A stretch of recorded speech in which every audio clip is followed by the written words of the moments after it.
Guys, welcome. Great to get back in a routine. I do believe that our players really enjoy the open date. We only practice once in pads on Wednesday. We worked a lot on tackling. We worked a lot on causing turnovers, a lot on our run game on offense, and a lot on our punt return on special teams. We thought that we had an excellent week of practice. I want to compliment our football team for protecting the team.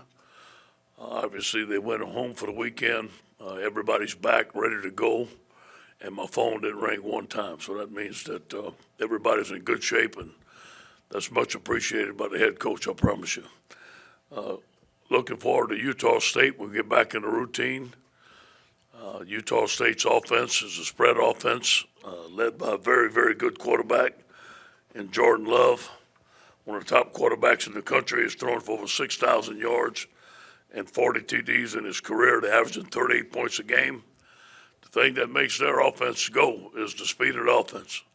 Very, very fast. Faster than any team we've seen, including Missouri. So we're going to have to practice that this week. We started on a little bit last week. We're going to get better at it this week. They also do some lookovers, get to the line of scrimmage, see what you in, check, and they're very good at it.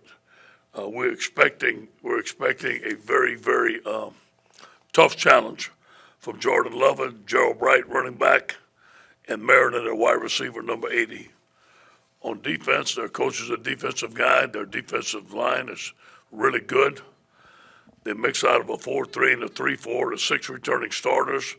They're only giving up 21 points per game. And the strength of their defense is their defensive line with quarterback pressures and hurries and movement. On special teams, they're very solid. This is going to be a very good week for us. Can't wait to get back to practice, get back in a routine. Today will be Tell the Truth Monday. What we'll do is look at the first 4 games of our season, tell our team what we feel like we're doing well, what we feel like we must and will improve, and then we'll move on from then. Any questions? You experimented with moving Christian over. I guess how did that go this past week? It looked good. I think we're going to continue to look at it this week. Against certain sets, you may see it. Ed, you mentioned how fast they are on offense. In past years, without maybe the speed that you guys have this year, how do you plan for a game where there can be that much speed on both sides? Well, we're going to practice just like they run their plays. Our offense has what we call warp speed. So we're going to practice in warp. Our second unit will practice warp speed against our first unit. We'll put the best players at the best positions that we can to simulate what they have on offense. And I think we'll do a pretty good job of it. Ed, what did you see from Ed Ingram in his first padded practice back, and what do you kind of want to see from him this week? He was very physical. He was in good shape, still has some conditioning, some football conditioning left to do. I don't know if he's ready to go 60 or 80 plays without a break. I wouldn't say that. Normally he would be. We're going to see how he does this week, but it was good to have him back. Coach, last week Jamar Chase said, "I didn't realize I was that fast." What have you seen from him in terms of just catching the football and sprinting away from people this year? Well, Jamar is finally in good shape. His first year, he didn't go through a fourth quarter, and he was just getting in shape. This year, his individual drills are structured as he's getting a lot of reps. He's getting a lot of reps in practice. He had a great summer. He's big, strong, fast, and physical. So I think what Jamar's seeing is that he's in tip-top condition, and he's able to play at full speed for the whole game. Ed, when you say practice warp speed against the defense, is that and what detail do you mean kind of that playing out in a practice? Say it again. When you say the offense, you call it working at warp speed against the defense. Is that something new that y'all are doing this year, or kind of how? We have several different speeds that we use on offense, and one of them is as fast as you can, and that's called warp. So our second team will practice at that speed versus our defense to simulate Utah State speed. Gotcha. Okay. Yep. Coach Orgeron, right back here. I know you said the players had the weekend off. I know how long the season is a grind for you and the Yeah. coaching staff. Could you give me a little window? Did you have any downtime this weekend? Yeah. Could you tell me anything that you did that was kind of enjoyable, that was non-football related for a few days? Yeah, Thursday night, Kelly and I left. I kept my company truck at home. I drove her car, where usually I'm only allowed to drive it on Sundays to church. I put some country music on, put the, I don't know what they call it, T-top, moonroof, and put it down, and went as fast as I can down the highway to Lake Charles. And we had a good win. We went to dinner Thursday night with my family. Friday night, we went to the Cowboys game on Saturday and came back Sunday morning. So I had a great weekend. Thank you. Ed, down here, sorry. The offense, right now, 27 for 27 in the red zone. The touchdown percentage is way up from last year. What is it about this offensive scheme that makes it so effective when the field gets short like that? We talked about it today. There's no secret why we're successful in the red zone. First of all, we have great coaching, and those guys prepare night and day for it, and then we practice it the right way. I do believe when you practice something, you coach it well, when you have great players, you're going to have success. We practice red zone on Mondays, we practice red zone on Thursdays, we practice red zone on Fridays, and we practice red zone on Saturday mornings. And our guys know exactly what to do against the coverage that they're seeing. So I think a combination of having great coaching, great players, and great practice plans, that's what you're seeing. Hey, Coach, right here in the middle. When teams have an open date, a lot of times you hear the term self-study. Yeah. Looking at maybe how you've been predictable, how you could maybe disguise things better. Right. Did some of that go on both sides, and Yeah. specifically with defense and getting pressure on opposing quarterbacks? No question. It went on, and what we found is, first of all, the way we're running the ball, what we're running, how we want to run it, how we want to practice it. That was the big thing on offense. On defense, it was about tackling and causing turnovers. And more or less, not the actual tackle, which is important, but the approach. How was our footwork? Where was our weight distributed? Where was our eyes? What was our angles? And we practiced that all week. And we also practiced a lot on punt return, on being able to give our returners some room. We practiced different stuff on our punt return. So those are the things that we found last week that we could be a lot better at. Ed, fans may not like 11 o'clock starts, but do you feel like it takes away anything from your effort or from what your team's advantage, especially when you're going against a team like Utah State that would have never experienced Saturday night in Tiger Stadium? Well, first of all, I do believe that Saturday night in Death Valley is a great experience for both sides. And it's a great advantage for us.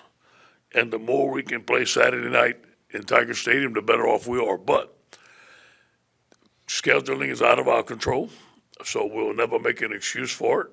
I do believe that Derek told me of our last 6 games, 3 of them start at 11 a.m. This is the third one that starts at 11 a.m., and we've been very successful in those 11 a.m. games. So we're going to continue with our game plan. Do I wish it was that night at Tiger Stadium? Yes, I do. But there's nothing we can do about it, so we're going to make the best of that situation. Ed, what's Caleb Vaughn's status coming off a bye week, and has he kind of been able to do any contact stuff yet? Yeah, he's still a little gimpy. I mean, he's not 100% back yet. He tried to practice last week. He did a couple of things. He's going to practice again today, but he's limited. We're going to see where we can get with him this week. We definitely need him for the pass rush, and if he's healthy, we're going to play him. But I don't know if he's going to be ready.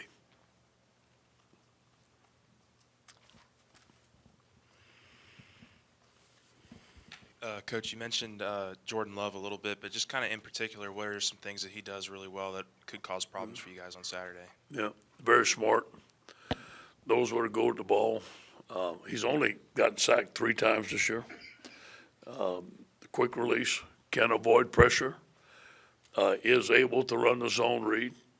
He's definitely a first-round pick, I do believe, in the NFL, and will play in the NFL for a long time. He is an extremely good quarterback in all areas. Ed, I'm sure over the bye week, you guys evaluate from all parts of the team, but specific to defense. In what ways did y'all talk about improvement from the team, and in what ways did Dave Aranda kind of take a look at the group? as far as improve the defense. Improving, yeah. The number one thing is tackling. The missed tackles that we have, that we need to get better at. We have some great athletes, and again, they're trying hard, they're playing hard. It's more or less their technique, more or less how cap fits. We're going to do a better job on what we call fit drill today. We're going to take their top 5 runs and just fit them, and I'm going to be more involved in that today. I think that we looked at the way we're practicing in some areas. You know, I learned from Coach Carroll, if you're not playing well, go back and look at your practice. And obviously you're not practicing as good in some areas as you are the other. And we went back and looked at our practice, so we're going to slow it down, teach more, make sure our guys are in the right position. We got great athletes. Once they're in the right position, we believe they're going to make the right plays. Coach, how's the health of some of your defensive linemen? You're playing a very good team this week, but Yeah. you've got to have a long term to get Yeah. enough for Florida. Rashard Lawrence is going to try some individual today. He's still a little gimpy. So Michael Divinity is going to practice today. He's still a little gimpy. So we're going to have to see as the week goes to see if these guys are going to be ready. No.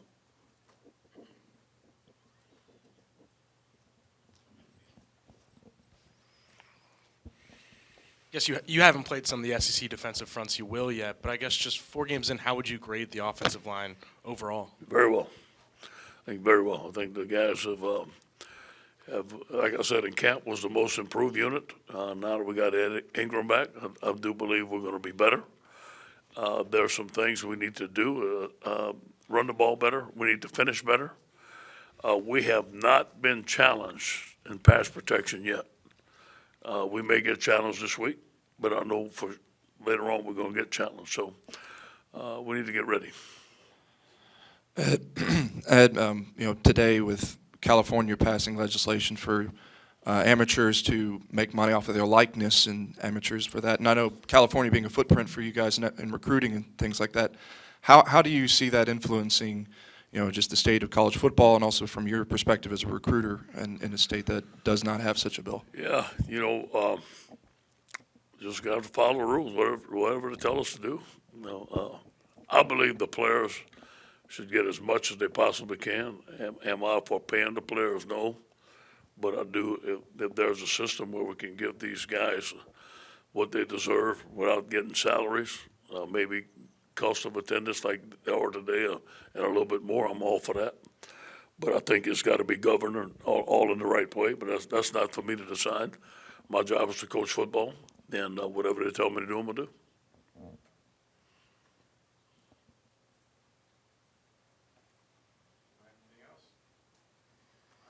All right, guys, have a good day. You guys okay? Y'all been in open